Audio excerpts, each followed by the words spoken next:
નમસ્કાર. જોઈએ આપણે આજનો ટોપિક બે સ્લિટને કારણે મળતા વ્યતિકરણ ભાત માટેની આકૃતિ દોરી સમજાવો.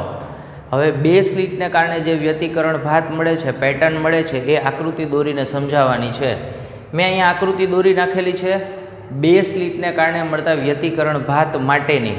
આ બાજુ તીવ્રતા છે અને અહીંયા ખૂણો થીટા છે. આકૃતિની અંદર આ બારનું આવરણ છે, અહીંયા આપેલું છે, આ આખું આમ બારનું, અને આ અંદરના ભાગમાં રચાયેલી વ્યતિકરણ સલાખાઓને પરિણામે મળતી ચોક્કસ ઘટના માટેનું છે. હવે શું છે આકૃતિ સમજવી હોય તેના અગત્યના ટોપિક મેં અહીંયા લખ્યા છે, જોજો બરાબર. પહેલો ટોપિક એ છે બે સ્લિટથી મળતી વાસ્તવિક વ્યતિકરણ ભાત પરનું આવરણ એ એક સ્લિટથી થતું વિવર્તન દર્શાવે છે. એટલે બે સ્લિટથી મળતી વાસ્તવિક વ્યતિકરણ ભાત, એટલે બે સ્લિટને કારણે જે વ્યતિકરણ ભાત મળે છે એના પરનું આવરણ એટલે ઉપરનું એન્વેલોપ શું દર્શાવે તો કે એક સ્લિટને કારણે મળતું વ્યતિકરણ દર્શાવે છે.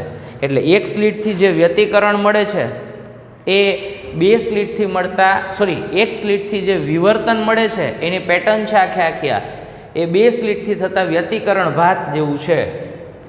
આગળ બીજા ટોપિકમાં બે સ્લિટના પ્રયોગમાં પડદા પરની ભાત એ દરેક સ્લિટને કારણે વિવર્તનના સંપાતીકરણ અને બે સ્લિટથી મળતા વ્યતિકરણને કારણે છે. એટલે ધારો કે આ એક સ્લિટ હોય તો એક સ્લિટને કારણે જે વિવર્તન થતું હોય, બીજી સ્લિટ છે એનું વિવર્તન થાય છે, એના સંપાતીકરણને કારણે પરિણામી અસર મળે છે. તો એ ખરેખર એક સ્લિટથી થતા વિવર્તનના સંપાતીકરણ અથવા તો બે સ્લિટથી મળતા વ્યતિકરણ જેવું છે. હવે અહીંયા ખરેખર આકૃતિમાં શું છે જોજો બરાબર, તો કે વિવર્તનને કારણે મળતી એક પેટર્ન છે ચોક્કસ, આ આવરણ, એનો મધ્યસ્થવાળો ભાગ છે એકદમ પહોળો ભાગ છે, આ અધિકતમની પહોળાઈ છે, ઉપરનો ભાગ મધ્યસ્થ અધિકતમની પહોળાઈ. હવે મધ્યસ્થ અધિકતમની પહોળાઈ કેવી રીતે બની તો કે અંદર ઘણી નાની વ્યતિકરણ સલાખાઓના સંપાતીકરણને કારણે આ મધ્યસ્થ અધિકતમની પહોળાઈ છે એ આપણને જોવા મળે. આગળ આ આખો ભાગ છે અથવા તો આવરણ છે એ કોના ઉપર આધારિત તો કે D/A ગુણોત્તર ઉપર.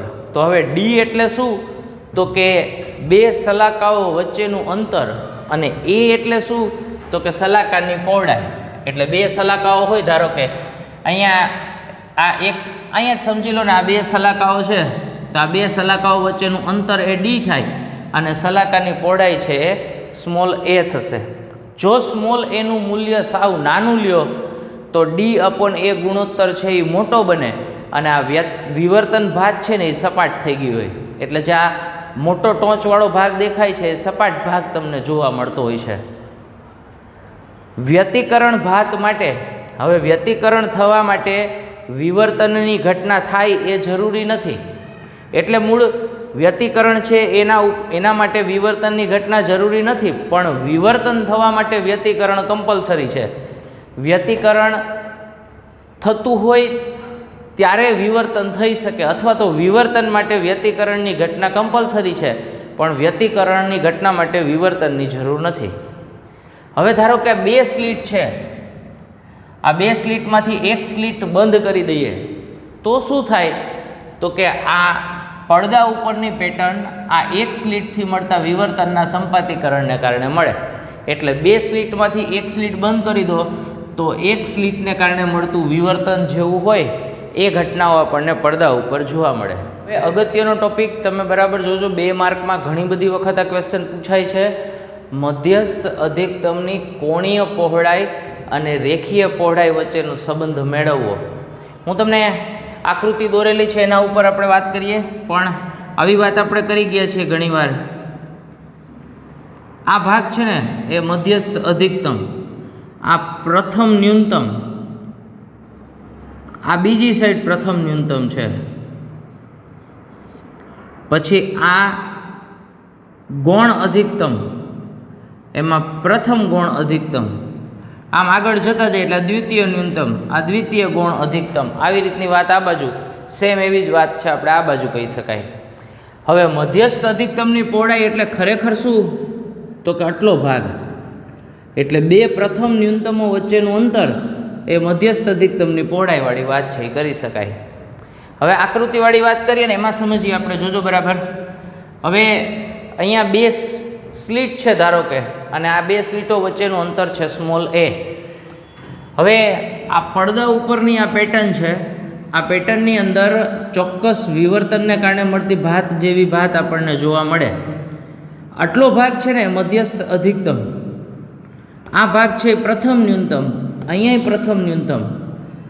આ અંતર છે ને પડદા ઉપર બે પ્રથમ ન્યૂનતમો વચ્ચેનું અંતર હોય ને એને મધ્યસ્થ અધિકતમની રેખીય પહોળાઈ કહેવાય, આ બીટા 0. અને આ થીટા અને આ થીટા અહીંથી અહીં સુધીના અંતરો, એટલે કે આ 2 થીટા જેટલું અંતર હોય ને એને મધ્યસ્થ અધિકતમની કોણીય પહોળાઈ કહેવાય. જોજો બરાબર, આટલો ભાગ છે ને મધ્યસ્થ અધિકતમની કોણીય પહોળાઈ છે ખરેખર 2 થીટા. મારે મેળવવાનું છે શું? બરાબર જોજો, મધ્યસ્થ અધિકતમની કોણીય પહોળાઈ અને રેખીય પહોળાઈ વચ્ચે સંબંધ મેળવવો. હવે ફરી પાછું, મધ્યસ્થ અધિકતમની કોણીય પહોળાઈ એટલે શું? તો કે બે પ્રથમ ન્યૂનતમો વચ્ચેનું કોણીય અંતર એને કોણીય પહોળાઈ કહેવાય. પડદા ઉપરનું જે સીધે સીધું અંતર છે બે પ્રથમ ન્યૂનતમો વચ્ચેનું એને રેખીય પહોળાઈ કહેવામાં આવે. હવે આપણી પાસે સૂત્ર છે થીટાનું. થીટા ઇઝ ઇક્વલ્સ ટુ સૂત્ર છે λ/a. એટલે મધ્યસ્થ અધિકતમમાં અથવા તો સ્લીટની મધ્ય રેખાથી, આ સ્લીટની લંબ દ્વિભાજક છે, કોઈ એક બાજુનું પ્રથમ ન્યૂનતમ સુધીનું અંતર, એટલે આ એક બાજુનું પ્રથમ ન્યૂનતમ સુધીનું અંતર થયું થીટા. થીટા બરાબર શું મળી ગયું? λ/a. પણ મારે મધ્યસ્થ અધિકતમની કોણીય પહોળાઈ જોતી હોય, આ મધ્યસ્થ અધિકતમની કોણીય પહોળાઈ, તો કોણીય પહોળાઈ જોતી હોય તો મારે 2 થીટા કરવું પડે. બંને બાજુ 2 વડે ગુણી નાખું છું. 2 થીટા ઇઝ ઇક્વલ્સ ટુ થઈ જશે 2λ/a. એટલે આ 2 થીટા શું મળી ગયું? મધ્યસ્થ અધિકતમની કોણીય પહોળાઈ. હવે આકૃતિ ઉપરથી જોજો બરાબર. હવે હું આવી વાત કરી શકું આકૃતિ પરથી, ખૂણો બરાબર ચાપના છેદમાં ત્રિજ્યા. એટલે હું અહીંયા ખૂણો લઈ લઉં છું. ખૂણો કેટલો થઈ જશે? અહીંયા 2 થીટા. આ ચાપ આટલું લઈ લઉં છું બીટા 0 જેટલું, અને આ લઈ લઉં છું ત્રિજ્યા. એટલે ખૂણો બરાબર ચાપના છેદમાં ત્રિજ્યા લઉં તો હું અહીંયા લખી શકું 2 થીટા ઇઝ ઇક્વલ્સ ટુ ચાપ તરીકે લઈ લઉં છું બીટા 0 છેદમાં d. બીટા 0 ને સૂત્રનો કરતા બનાવું તો શું થઈ જશે? 2 થીટા ઇન્ટુ d. હું આને શબ્દ સ્વરૂપમાં લખું છું. જોજો, બીટા 0 શું છે? તો કે મધ્યસ્થ અધિકતમની રેખીય પહોળાઈ ઇઝ ઇક્વલ્સ ટુ 2 થીટા શું છે? તો કે મધ્યસ્થ અધિકતમની કોણીય પહોળાઈ, અને ડી શું છે? તો કે સ્લીટથી પડદા સુધીનું અંતર. આ સ્લીટથી પડદા સુધીનું અંતર. હવે જો હું 2 થીટાની કિંમત મૂકું ને તો બીટા 0નું સૂત્ર આવું થઈ જશે. 2 થીટાની કિંમત કેટલી છે? 2λ/a. એટલે 2λD/a. આ સૂત્ર તમને મળી ગયું બીટા 0નું. એનો મતલબ એમ, બીટા 0 એટલે ખરેખર શું? તો કે પડદા ઉપરની રેખીય પહોળાઈ, પડદા ઉપરની મધ્યસ્થ અધિકતમની રેખીય પહોળાઈ. સુધારી લેજો બરાબર. એટલે beta 0 is equals two 2λD/a. આ સૂત્ર તમને થઈ ગયું રેખીય પહોળાઈ અને કોણીય પહોળાઈ વચ્ચે સંબંધ દર્શાવતું સૂત્ર. હવે મારે બીજું એક સ્વરૂપ મેળવવું છે, અથવા બીજું સૂત્ર મેળવવું છે ગૌણ અધિકતમની રેખીય પહોળાઈ. હવે શબ્દ બરાબર સમજો. ગૌણ અધિકતમ, અત્યારે આ મધ્યસ્થ અધિકતમ છે, આને હું ગૌણ અધિકતમ કહું. જોજો બરાબર, આ ગૌણ અધિકતમ. એટલે એનો મતલબ એમ થાય કે અહીંયા એક ન્યૂનતમ છે, પ્રથમ ન્યૂનતમ, અહીંયા બીજું ન્યૂનતમ છે. આ બે ન્યૂનતમો વચ્ચેનું અંતર એ ગૌણ અધિકતમની પહોળાઈ કહેવાય. ફરીથી આ એક ન્યૂનતમ છે, આ બીજું ન્યૂનતમ છે, આ બે ન્યૂનતમો વચ્ચેનું અંતર શું કહેવાય? ગૌણ અધિકતમની પહોળાઈ. એટલે હું આવું કહી શકું, ગૌણ અધિકતમની પહોળાઈ એટલે ખરેખર શું? તો કે n અને n+1 ન્યૂનતમનું અથવા તો એમની વચ્ચે n અને n+1 ન્યૂનતમો n અને n+1 ન્યૂનતમો વચ્ચેનું કોણીય અંતર. હવે હું n માટે લખું ને θn, તો અહીંયા લખી શકાય n λ/a. n+1 માટે લખું તો અહીંયા આમ લખી શકાય θn+1 n+1 λ/a. હવે એમની વચ્ચેનું અંતર જોતું હોય θn+1 θn, તો આનું સાદુરૂપ n+1 λ/a n λ/a.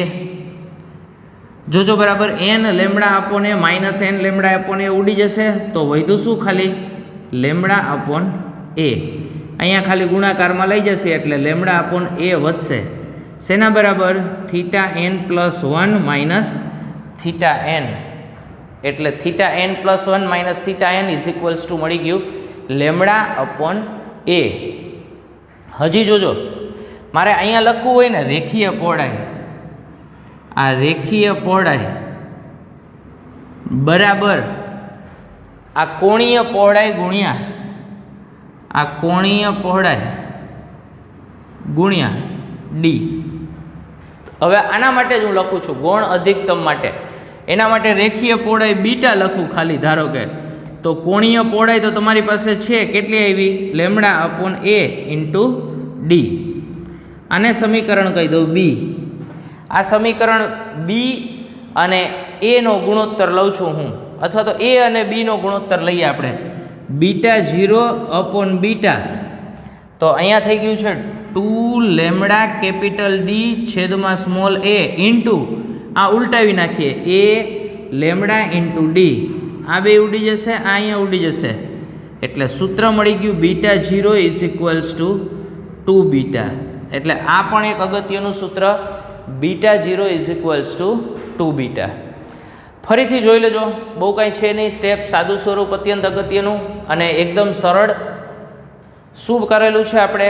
તો કે ટોપિક મધ્યસ્થ અધિકતમની કોણીય પહોળાઈ અને રેખીય પહોળાઈ વચ્ચે સંબંધ મેળવવો. કોણીય પહોળાઈ કોને કીધી હતી? તો કે આ 2θ, બે પ્રથમ ન્યૂનતમો વચ્ચેનું કોણીય અંતર. β0 ને કીધું હતું આપણે મધ્યસ્થ અધિકતમની પડદા ઉપરની રેખીય પહોળાઈ. હવે થીટાનું સૂત્ર આપણી પાસે છે, θ = λ/a. સ્થાનાંતરવાળી વાત, મધ્યસ્થ અધિકતમની કોણીય પહોળાઈ એટલે જોઈ 2θ. 2θ = 2λ/a. આકૃતિ ઉપરથી ખૂણો બરાબર ચાપના છેદમાં ત્રિજ્યા, એટલે આને આપણે ખૂણાના સ્વરૂપમાં લઈએ 2θ ને, ચાપ તરીકે લઈએ આપણે β0 અને ત્રિજ્યા તરીકે લઈએ D. એટલે 2θ = β0/d. β0 ને સૂત્રનો કરતાં બનાવું તો 2θ × d. ફરીથી β0 શું છે? તો કે મધ્યસ્થ અધિકતમની રેખીય પહોળાઈ, 2θ મધ્યસ્થ અધિકતમની કોણીય પહોળાઈ, d સ્લિટથી પડદા સુધીનું અંતર. β0 એમનામ 2θ ની કિંમત મૂકી દીધી 2λ/a × d. સેમ એવું બીજું સૂત્ર મેળવ્યું છે ગૌણ અધિકતમની રેખીય પહોળાઈ એટલે ખરેખર શું? તો કે n અને n+1 ન્યૂનતમો વચ્ચેનું કોણીય અંતર. આ n મું ન્યૂનતમ, આ n+1 મું ન્યૂનતમ, આ બે વચ્ચેનું અંતર એટલે ગૌણ અધિકતમ. θn લઈ લઉં છું આના ઉપરથી, તો n λ/a, n+1 લઉં તો n+1 λ/a, બંનેને બાદબાકી કરી નાખું એટલે મને કોણીય અંતર મળી ગયું. ફરીથી ગૌણ અધિકતમ માટેની વાત છે, જોજો બરાબર. રેખીય પહોળાઈ બીટા, કોણીય પહોળાઈ × d એટલે λ/a × d.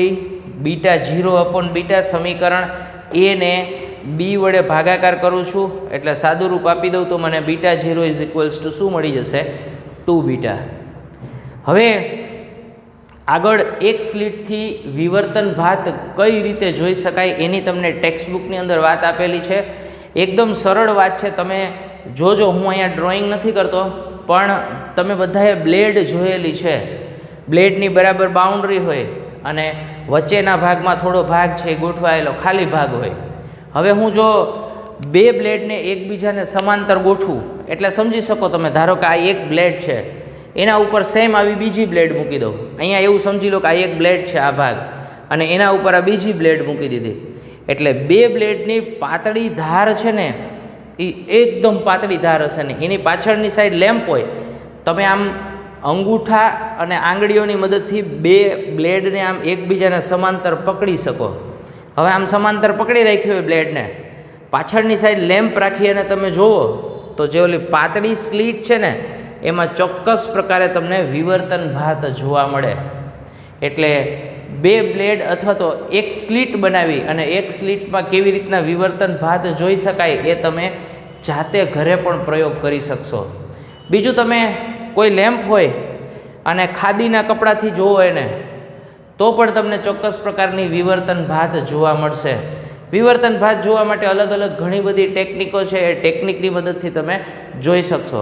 ટેક્સ્ટબુકની અંદર તમને બ્લેડવાળા ઉદાહરણની એક ટોપિક આપેલો છે, એક સ્લીટથી વિવર્તન ભાત કઈ રીતે જોઈ શકાય. તો આ રીતે તમે સ્લીટ તૈયાર કરી અને વિવર્તન ભાત છે ચોક્કસ રીતે જોઈ શકશો. હવે આપણે આગળ જોવું છે આપણો ઉદાહરણનો જે દાખલો બાકી છે એ દાખલો પૂરો થાય એટલે આપણો વિવર્તનવાળો ટોપિક છે એ કમ્પ્લીટ થશે. જોઈએ હવે ઉદાહરણ 10.5. આ ઉદાહરણ 10.3માં દરેક સ્લીટની પહોળાઈ કેટલી હોવી જોઈએ કે જેથી એક સ્લીટ ભાતમાંની મધ્યસ્થ અધિકતમમાં બે સ્લીટ ભાતના 10 મહત્તમો આવે. એટલે શું પૂછેલું છે તમને? દરેક સ્લીટની પહોળાઈ કેટલી હોવી જોઈએ. સ્લીટની પહોળાઈને આપણે સ્મોલ એ કહીએ છીએ. સ્લીટની પહોળાઈ કેટલી હોવી જોઈએ કે એક સ્લીટ ભાતમાં, એક સ્લીટની જે ભાત હોય મધ્યસ્થ અધિકતમમાં બે સ્લીટ ભાતના 10 મહત્તમ આવે. એટલે એક સ્લીટની જે ભાત છે એમાં બે સ્લીટ ભાતના 10 મહત્તમ આવે, એના માટે સ્લીટની પહોળાઈ કેટલી હોવી જોઈએ. પણ તમારે ઉપયોગ કરવાનું છે ઉદાહરણ 10.3. એટલે 10.3ની જે માહિતીઓ છે એ માહિતી આપણે અહીંયા લખીએ તો સ્મોલ ડી બરાબર 1 મિલીમીટર. 1 મિલીમીટર એટલે 10⁻³ metre. Capital D 1 metre. Lambda તમને આપેલું છે 5 × 10⁻7 મીટર. તો સ્લીટની પહોળાઈ સ્મોલ એ ગોતવાનું છે. આટલું ક્લિયર? આ યંગના પ્રયોગમાં સલાકાઓ વચ્ચે રેખીય અંતર અથવા તો બે સલાકાઓ વચ્ચેના અંતરનું સૂત્ર હતું તમારી પાસે. એને હું અત્યારે ધારો કે એક્સ કહું ને તો લેમડા કેપિટલ ડી છેદમાં સ્મોલ ડી. પણ એન સલાકાઓ વચ્ચેનું અંતરને હું એન કહું ને તો અહીંયા આમ લખી શકાય, એન લેમડા કેપિટલ ડી છેદમાં સ્મોલ ડી. કેટલા મહત્તમો વાળી વાત છે? 10 મહત્તમો. હજી આને આમ આગળ લખું, એક્સ એન નંબર લખી નાખું છું 10 lambda capital D upon small D. આગળ જોજો, આ મધ્યસ્થ અધિકતમની અથવા તો અહીંયા આ જ સૂત્ર ઉપર મારે ખાલી કોણીય પહોળાઈ જોતી હોય ને, આ સૂત્ર ઉપરથી કોણીય પહોળાઈ. આગળના ટોપિકમાં હમણાં આપણે જોઈ ગયા એક્સએન એટલે અહીંયા પડદા ઉપરનું અંતર, પડદાથી એટલું અંતર ડી, તો થીટા જોતું હોય કોણીય પહોળાઈ તો હું આમ કરી શકું, એક્સ એન અપોન ડી, તો અહીંયા થઈ જશે 10 લેમડા અપોન સ્મોલ ડી, અને આ તમને મળી જશે theta n is equals to 10 lambda upon small d. હવે મારી પાસે મધ્યસ્થ અધિકતમની કોણીય પહોળાઈ, આનું સૂત્ર છે 2θ1 કહું અત્યારે, અથવા તો 2θ કહું તો અહીંયા શું સૂત્ર હતું તમારી પાસે? 2 લેમડા અપોન એ. આ સૂત્ર આપણે આગળ મેળવી ગયા 2θ1 = 2 લેમ્બડા અપોન એ. હવે રકમ ઉપરથી મધ્યસ્થ અધિકતમમાં બે સ્લિટ ભાતના મેક્સિમમ કેટલા આવવા જોઈએ? 10 મહત્તમો. તો આ બે વચ્ચે તમે સંબંધ આવો લખી શકો 10 lambda upon D <= 2 lambda upon A. ગોતવાનું છે શું? તો કે એ. હું આ બે સાઈડથી લેમ્બડા કાઢી નાખું, એને સૂત્રનો કરતા બનાવું તો એ <= અહીંયા 2 × d/10. એ <= ડી તો એક જ છે એટલે 1/5. તો એ <= 0.2 મિલીમીટર જેટલો જવાબ છે એ આપણને મળવાનો. એટલે સ્લિટની પહોળાઈ કેટલી હોવી જોઈએ? ઓછામાં ઓછી એ <= 0.2 મિલીમીટર જેટલી. તો આ થયું આપણું ઉદાહરણ 10.5. હવે વિવર્તનને લગતી મોટાભાગની બધી જ વાત છે એ આપણે કમ્પ્લીટ કરી ગયા. આગળનો ટોપિક છે ને એ ધ્રુવીભવનવાળી વાત છે. ધ્રુવીભવનનો ટોપિક આ સ્ટેટ બોર્ડની એક્ઝામની તૈયારી કરવા માટે અત્યારે 30% કાપની અંદર સમાવેશ કરેલો છે. એટલે તમારે હાલ પૂરતો સ્ટેટ બોર્ડની પરીક્ષાની તૈયારીમાં ધ્રુવીભવનવાળો ટોપિક કરવાની જરૂર નથી. દર વખતે કહું છું એમ ફરીથી પાછું JEE નીટની અંદર ધ્રુવીભવનનો ટોપિક આપણે છોડવાનો નથી. વળી પાછો એ ટોપિક જ્યારે સમય મળે એ પ્રમાણે ક્લિયર કરી લેવાનો છે. એના પછીના ટોપિકની અંદર આવો નાનકડો ટોપિક આપેલો છે બુકની અંદર, કિરણ પ્રકાશશાસ્ત્ર કેટલે સુધી લાગુ પાડી શકાય. માત્ર જાણકારી માટે પણ તમે લઈ શકો એવો ટોપિક છે, કેટલે સુધી લાગુ પાડી શકાય. જોજો બરાબર. તમે ધારો કે એવું વિચારી લો કે એક એ પહોળાઈની એક સ્લીટ છે, અડચણ છે ટૂંકમાં, અને આ એ પહોળાઈની સ્લીટને આપણે સમાંતર કિરણો વડે પ્રકાશિત કરીએ તો પડદા ઉપર અહીંયા આપણને ચોક્કસ પ્રકારની ભાત છે એ જોવા મળવાની. પણ એ પહોળાઈની સ્લીટને પ્રકાશિત કરતાં પડદા ઉપર મળતી ભાત અથવા તો એનું કોણીય અંતર લઈએ ને થીટા, તો થીટા = આપણે આગળ જોઈ ગયા છે કેટલું મળવાનું છે? λ/a જેટલું. હવે જોજો બરાબર. ધારી લો કે આ સ્લીટ પાસે થતા વિવર્તનને કારણે આ કિરણપુંજ અથવા તો તરંગ અગ્રવાળી વાત છે એ જેટલું અંતર કાપી પડદા ઉપર આવે, તો અહીંયા મારે રેખીય પહોળાઈ વિશેની વાત કરવી હોય અથવા તો તમે એક સૂત્ર મેળવી ગયા હતા યાદ હોય તો, ખૂણો બરાબર ચાપના છેદમાં ત્રિજ્યા. તો અહીંયા હું થીટા ખૂણો લઉં, આ ચાપ લઈ લઉં અને ત્રિજ્યા તરીકે Z. તો ચાપ એટલે રેખીય પહોળાઈ ખરેખર કેટલી થઈ જાય? થીટા × Z જેટલી. એટલે આ રેખીય પહોળાઈ મારે જોતી હોય ને તો અહીંયા થઈ જશે થીટા × Z જેટલી. એટલે હું અહીંયા આવું લખું છું ખાલી, આ પડદા પર રેખીય પહોળાઈ એટલે એ Z થીટા જેટલી થઈ જાય અને એને આપણે લખી શકીએ Z λ/a. આને આમનો જ લખું છું, પડદા ઉપરની રેખીય પહોળાઈ Z λ/a થાય. હવે એ ખરેખર તમને કોના જેટલી મળવાની છે? Z λ/a. તો કે અહીંયા સ્લીટની જે પહોળાઈ હશે ને એને અનુરૂપ અહીંયા પહોળાઈ મળવાની છે. અને એ અંતરને હું અહીંયા a કહું તો a = આવું થઈ જશે Z λ/a. ફરીથી ઝેડને સૂત્રનો કરતા બનાવું તો શું થઈ જશે? a² λ. અને આ રાશિ જે મળી ઝેડ એને ફ્રેનલ અંતર ZF એવું પણ કહેવામાં આવે, અને ZF બરાબર થઈ જશે a² λ. આના ઉપરથી વૈજ્ઞાનિકોએ એક કન્ડિશન ગોતી અથવા તો સંશોધન કર્યું કે ZFથી ઓછા અંતર માટે વિવર્તનવાળી વાત હોય તો કેટલે સુધી ફેલાયેલું હોય? તો કે જે સ્લીટની જાડાઈ છે એના કરતાં ઓછી જાડાઈમાં કિરણ પ્રકાશશાસ્ત્રવાળી વાત અથવા તો કિરણો છે એ ફેલાયેલા હોય.